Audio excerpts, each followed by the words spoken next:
जो Madras high court के जज की टिप्पणी का जिक्र किया। अब आप देखिए, इन लोगों की रणनीति को समझिए। ये मौखिक टिप्पणी करके अपना जो लक्ष्य है उसको हासिल कर लेते हैं, लेकिन इतना साहस नहीं होता कि उसी बात को अपने फैसले में लिखें, क्योंकि फैसले में लिखेंगे तो उसको चुनौती दी जा सकती है, उस पर सवाल उठाया जा सकता है, उस पर संवैधानिक कानूनी प्रश्न उठाए जा सकते हैं। तो इसलिए मौखिक टिप्पणियों का सहारा लेते हैं अपनी विचारधारा को आगे बढ़ाने के लिए।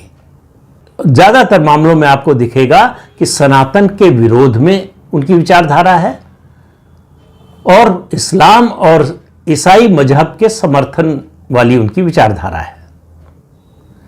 उसको रक्षा कवच वो प्रोवाइड कराते हैं, किस तरह से?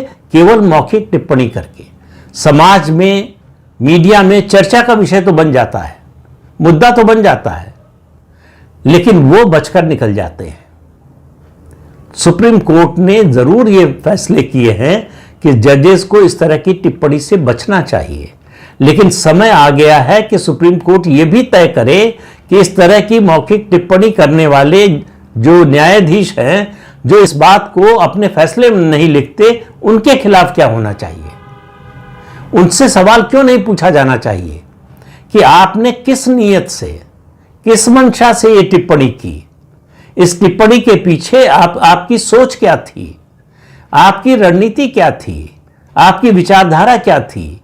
ये सवाल उनसे पूछा जाना चाहिए। ये सवाल क्यों पूछा जाना चाहिए? इसलिए जिससे न्याय व्यवस्था में लोगों का विश्वास बना रहे।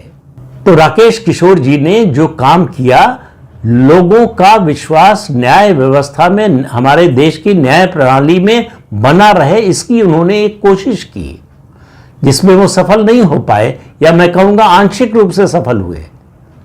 कि मुद्दा तो उठा लेकिन वो चल नहीं पाया। यह भी साबित हुआ कि ऐसे मुद्दे उठाने के मामले में वो अकेले हैं। पूरे सनातन समाज से उनका साथ देने वाला कोई नहीं है।